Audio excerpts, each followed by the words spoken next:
call him a modern-day demigod, the towering hero of the silver screen, whose very name conjures images of oceanic might and blockbuster glory. Jason Momoa built a 4 million empire playing Aquaman, mastering massive waves and larger-than-life roles. But behind the gleaming facade of designer suits and beachside mansions, whispers have swirled. What dark secrets lurk within his walls? What they found in Jason Momoa's mansion is disturbing. Take a look.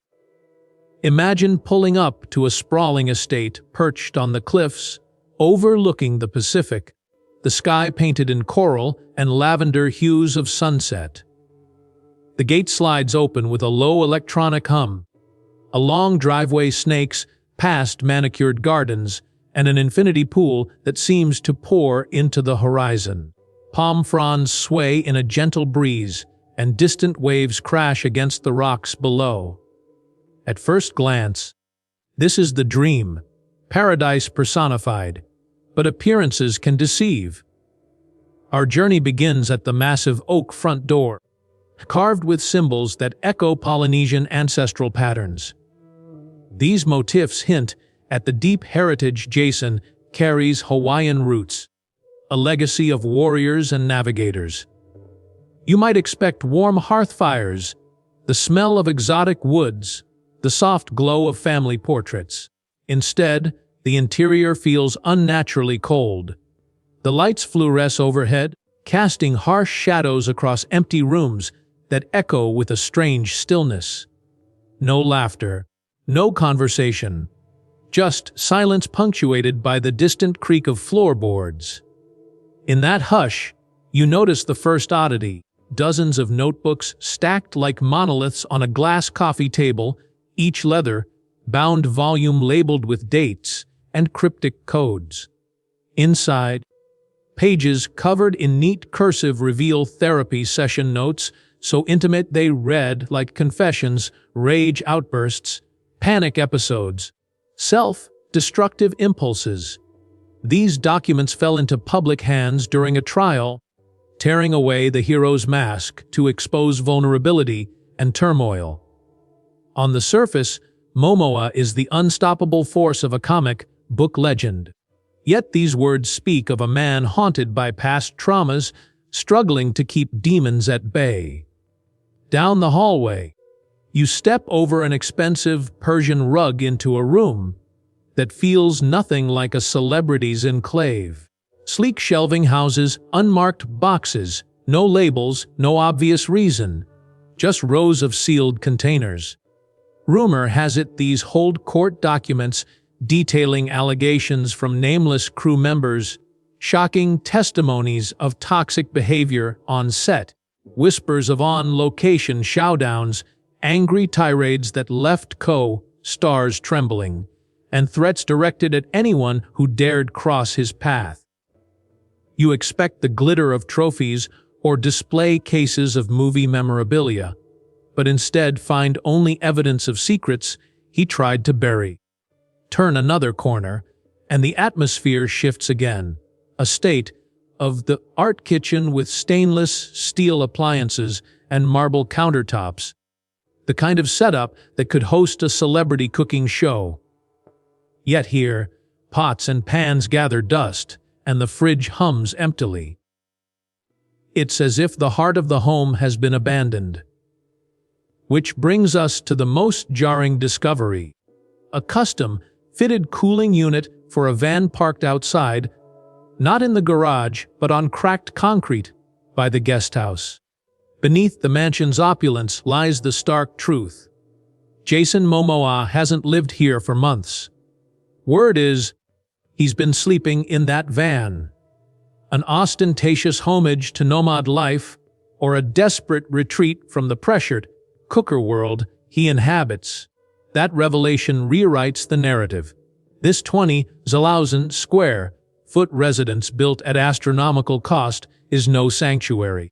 It's a gilded cage he left behind. What does it say when a man who conquered box office records chooses a cramped steel shell over a palatial estate? Perhaps the weight of a public image grew too heavy. Perhaps the secrets within those walls were too damning to face. The notebooks, the sealed boxes, the silence, they speak of a psyche at war with itself. Yet at the same time, there's fierce determination etched in every design detail. Reinforced doors, motion sensors, even strategically placed mirrors that eliminate blind spots. Paranoid, cautious, or planning for something far more unsettling than any paparazzi intrusion. As dusk falls, the mansion's exterior lights flicker on, revealing camouflage netting draped over surveillance towers and infrared cameras blinking ominously. It's clear someone expected intruders, journalists, stalkers, or worse. The crown jewel of celebrity living has become a fortress of solitude and secrecy. Contrast that with the intimate confessionals tucked into the van's plush camper interior, where Momoa has reportedly kept his therapist number on speed dial, pouring out his fears under dim LED strips. The stagey grandeur of the mansion feels like a show, while the van offers raw authenticity. Which world is real? Every element we've uncovered, therapy notes, court testimonies, the van, points to a man constantly negotiating two identities, the heroic icon and the vulnerable human. The mansion stands as a monument to his success and the prison of his own making. The van represents liberation, but also displacement. Somewhere between these extremes lies the truth. What they found in Jason Momoa's mansion is disturbing, not because of supernatural chills, but because of the emotional collapse of a figure we thought invincible. And that is the real story. Inside the guesthouse annex, the air smelled of abandoned dreams, stale cigarette smoke from old parties, and hidden regrets that clung to the walls, unsettling silence. In the corner stood a dusty record player, next to a stack of VHS tapes, each labeled with dates and cryptic codes in small faded ink. The titles teased unsettling footage. Night shoots of a lone figure prowling corridors, whispered confessions caught, and thermal scans that tracked unseen movements through locked doors. Security footage revealed shapes moving in the dead of night, silhouettes that disappeared when lights flickered, leaving only eerie echoes that the mansion seemed to swallow. Rumors spoke of hidden surveillance equipment buried in the shrubbery, microphones tuned to conversations, and infrared sensors that recorded even the faintest heartbeat in any room. Workers whispered about late-night breakdowns, doors slamming without cause, and inexplicable power surges that blacked out entire wings, while plunging the mansion into suffocating darkness. Maintenance logs, buried beneath polite entries about landscaping, hint at unexplained incidents, sabotaged plumbing, walls scored with deep scratches, and seemingly subtle lingering foul odor unidentifiable. Photographs discovered in a concealed safe reveal unsettling family portraits, with faces scratched out, children crossed off the frame, as if someone erased them from memory. Behind those portraits lay journals filled with confessions of rituals under moonlight, arcane symbols etched into concrete floors, whispers of secret society meeting in the basement. Neighbors reported strange chants echoing after midnight, lights flickering in patterns that matched no known electrical grid, a feeling of icy dread that chilled their bones. A maintenance worker claimed he found cryptic drawings in the boiler room, maps leading to an unlisted property, coordinates that aligned with ancient sacred Hawaiian sites. Inside a hidden vault, they discovered audio logs describing clandestine midnight meetings, whispered oaths binding participants to secrecy, references to blood offerings at dawn, remote volcanic craters. The basement contained an altar crafted from driftwood and lava rock, arrangements of black candles, and a single eerie feathered headdress placed with meticulous ritual precision. Security logs showed frequent visitors arriving under false names, vans unloading crates at odd late hours, and individuals wearing hooded cloaks slipping silently into the mansion. The van parked outside mirrored the mansion's secrets, outfitted like a surveillance hub, with monitors streaming every camera feed and metallic cables snaking through its walls.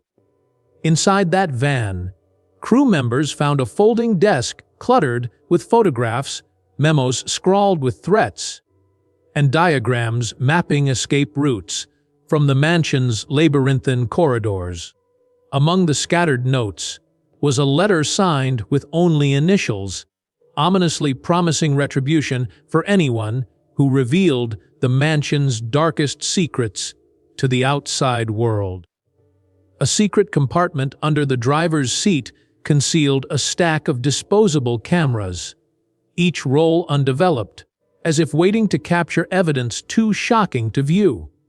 Nearby, an old television played a silent loop of grainy footage showing shadowy figures conducting ancient, unknown rituals beneath flickering candlelight in the mansion's underground chamber. The atmosphere between the mansion and the van created a stark dichotomy, haunting opulent loneliness inside and guarded vulnerability outside, each mirror image of the other. Personnel diaries recount a growing sense of dread among staff, many quitting abruptly, leaving behind uniforms, personal items, and murmured confessions about strange, unseen, mysterious forces. One former landscaper claimed he unearthed shards of obsidian carved with symbols matching those in the journals, sparking fears of a ritualistic connection to local legends. Further investigation revealed a hidden trapdoor beneath a floor mat, leading to a narrow tunnel damp with condensation and lined with carvings painted in bloody pigment. That tunnel ended beneath a stone slab etched with the word "Sanctum," stirring questions about secret ceremonies believed to have drawn participants from remote island communities. Investigators who approached the mansion after dark reported sensing disembodied whispers and seeing reflections of figures in windows that creepily vanished when they turned to look. A voice recording device buried beneath floorboards captured a heated argument between two people referencing betrayal, a blood debt, and a night forever erased from memory. These chilling discoveries make it clear. The mansion served as more than a trophy home. It became a stage for solemn, hidden rituals away from prying eyes. Yet the van offers a different portrait of this man, stripped of grandeur, toggling between confession and paranoia. He sought solace in isolation and unfiltered self-reflection. In one moving snapshot, found tucked in a side pocket, Momoa scribbled, "Hair. I'm just another soul wrestling with shadows, not a hero under bright lights." That simple message cuts through the opulence, revealing a man desperate to reclaim authenticity, far removed from red carpets, flashing cameras, and the mask of fame. In the hushed dawn light, the mansion's windows glint like watchful eyes, and yet its long corridors remain empty, vacated by the one whose name once lit up marquee signs. Outside, the van's headlights flick on, a lone beacon in the pale morning mist. Inside that cramped metal cocoon, familiarity and fear intertwine. A folding stool faces a simple desk where a laptop sits open to a therapy portal, ready for the next session. Beside it rests a finished letter addressed to Momoa, each sentence wrestling with regret and resolve a confession, an apology, a promise to face the past head-on. Between the mansion's silent opulence and the van's intimate disorder lies the core of our unsettling tale, a man torn between two worlds. On one hand, the grand stone hearth of wealth and legend, on the other, a steel shell that feels more like home than any cathedral of Hollywood glamour. The contrast framing is stark. Marble floors and ghostly echoes versus cramped quarters and whispered honesty. The tension crackles like a live wire, inviting us to question which is the true refuge, and which is merely another gilded prison. This duality extends to the very architecture of the estate. In the mansion's east wing, high, ceilinged rooms filled with priceless art stand empty, covered in dust sheets that whisper secrets when the slightest breeze stirs them. But hidden behind a sliding panel in the boathouse, investigators found a smaller chamber, soundproofed, padded walls, and a single leather couch, a makeshift confessional. Here, under dim LEDs, Jason supposedly recorded private video diaries, unfiltered rants about betrayal, episodes of insomnia, haunting dreams of drowning in open water. The tapes, once subpoenaed, revealed a vulnerability no blockbuster trailer could ever convey. By contrast, the van's decor is Spartan but functional. Hand-me-down camping gear lines the walls, survival tools organized on hanging hooks, and a fold-out bed covers half the floor. A blackboard clipped to the door lists 3 daily intentions: breathe, forgive, create. In one corner, a guitar leans against the wall, worn strings ready to strum a melancholic chord when solace can be found in music. A single Polaroid tacked above the chalkboard. Momoa as a child, sand between his toes, a sunlit smile untainted by fame's burdens. That snapshot anchors this wandering soul to a simpler time, a constant compass pointing back to authenticity. Through the mansion's front glass, the Pacific roars below, but inside reigns an unnatural stillness. Outside the van's tinted windows, the same expanse of ocean calls to the one who made his name from it. Here, the sound is a lullaby rather than a roar. The mansion's infinity pool offers a staged reflection of endless possibility, yet it holds no life, no warmth. The van's compact shower, pressed up against the driver's seat, supplies cold water that bristles the skin. Uncomfortable, but alive. One sanctuary numbs, the other awakens. Hidden in the mansion's library, a room-stacked floor, to ceiling with leather-bound volumes. The obligatory Jane Austen first editions sit beside rare nautical charts and scripts from every one of Momoa's films. But behind a false back panel, there's a single narrow shelf reserved for annotated therapy worksheets, maps of jungles in Costa Rica where he once sought retreat, and a battered journal filled with poetry. The pages catalog seasons of triumph and despair in equal measure, every word underlined in crimson. I choose honesty over illusion. Those annotations, etched in his own hand, belie the sculpted persona the world adores. Meanwhile, the van harbors its own covered archive. A flash drive taped under the desk contains video confessions recorded in the dead of night. Raw testaments to battles with self-image, creativity, and the weight of public expectation. One entry, filmed on a rainy evening, captures him sipping cold coffee, voice trembling as he admits, "I'm terrified I'll lose myself completely if I keep hiding here or there." The vulnerability is piercing, the more disturbing than any supernatural tale.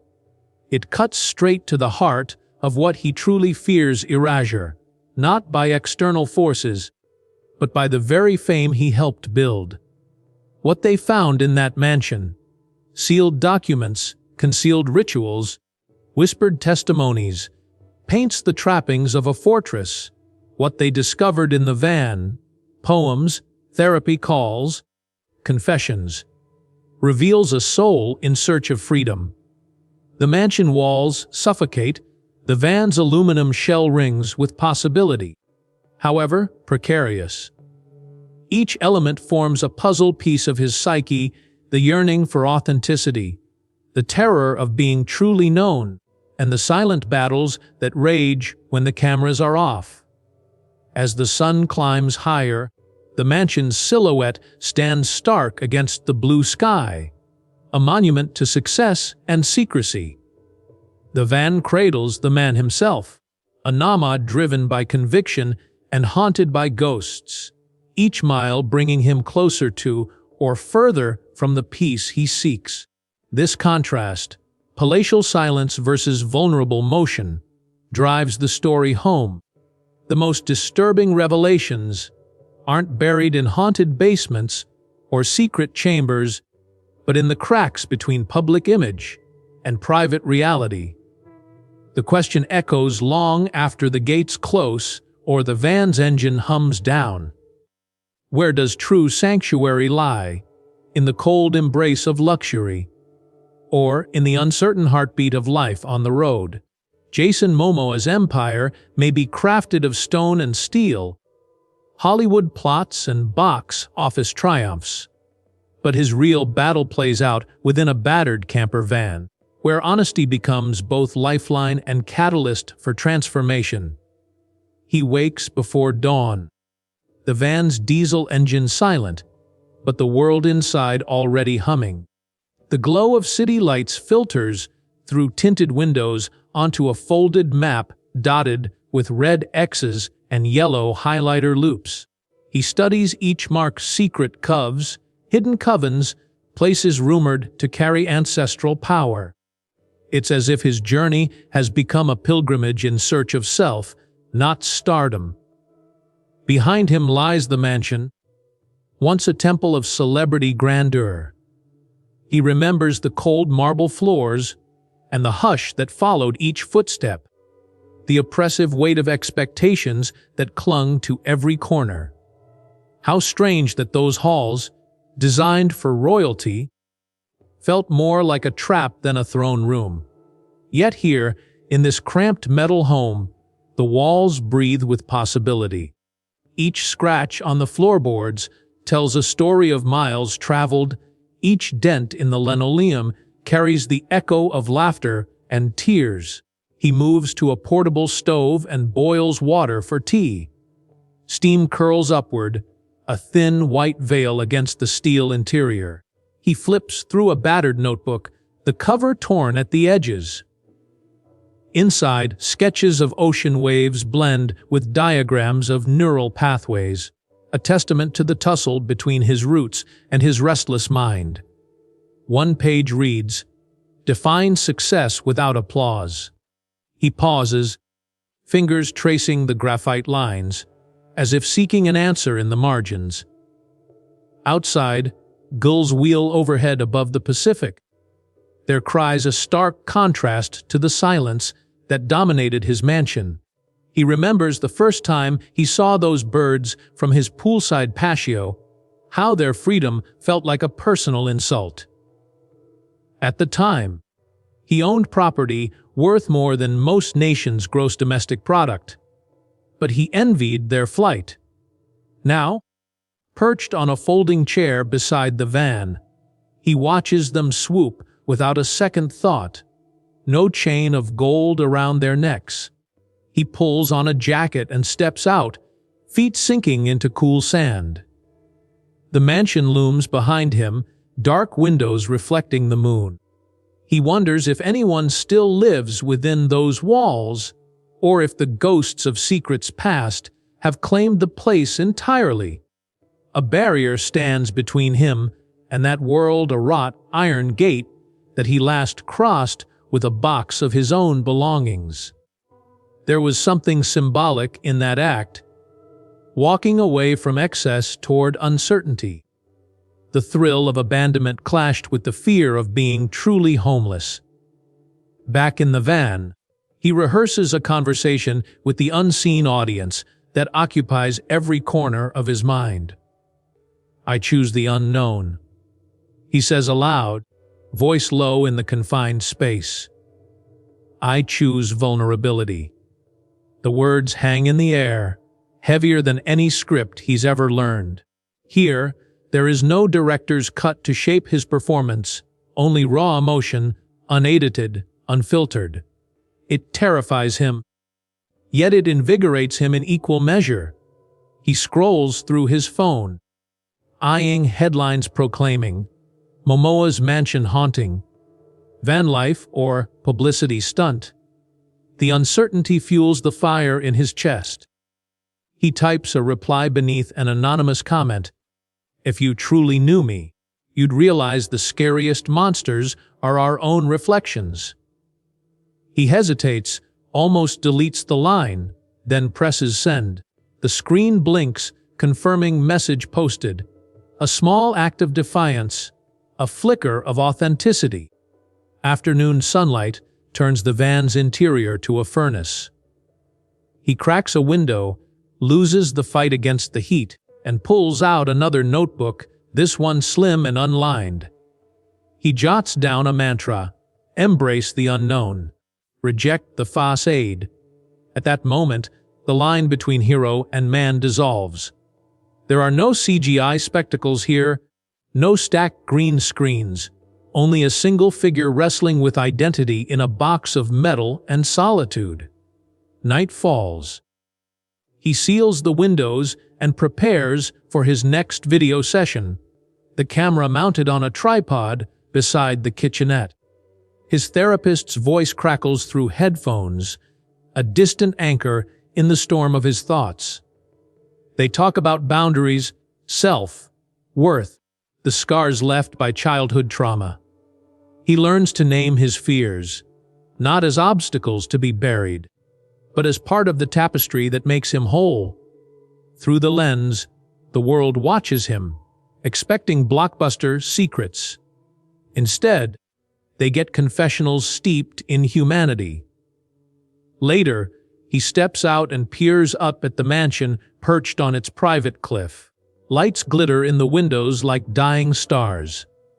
He pictures himself inside, pacing those marbled halls, haunted by his own name. There, he was a myth. Here, he is a man. The dichotomy reverberates, one world built on illusion, another built on truth, however painful. He retrieves a guitar from the corner and strums a sparse chord, the notes echoing off metal walls. A single song forms, lyrics raw and unpolished. Castles made of sand crumble into the sea. I am just a shadow air searching for me. The melody wavers, breaks, then steadies. It is imperfect like him. It is real.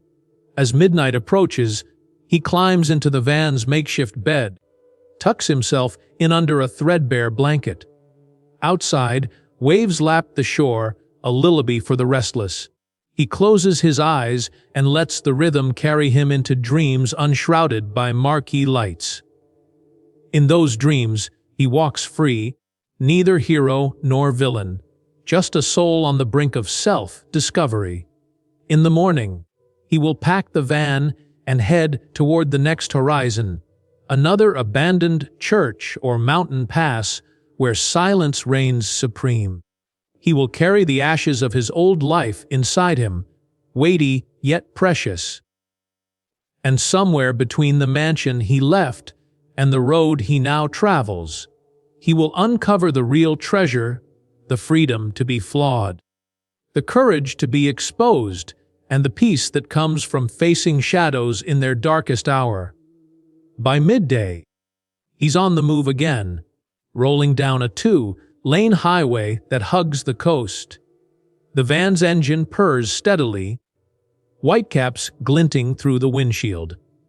Each mile marker passed is another chance to leave the past behind, Yet he carries every secret with him, tagged like luggage on a flight he can't avoid. The road stretches forward, a ribbon of asphalt reminding him that life doesn't stand still for anyone, not even a man whose name once guaranteed the loudest cheers. He parks atop a bluff overlooking an abandoned lighthouse.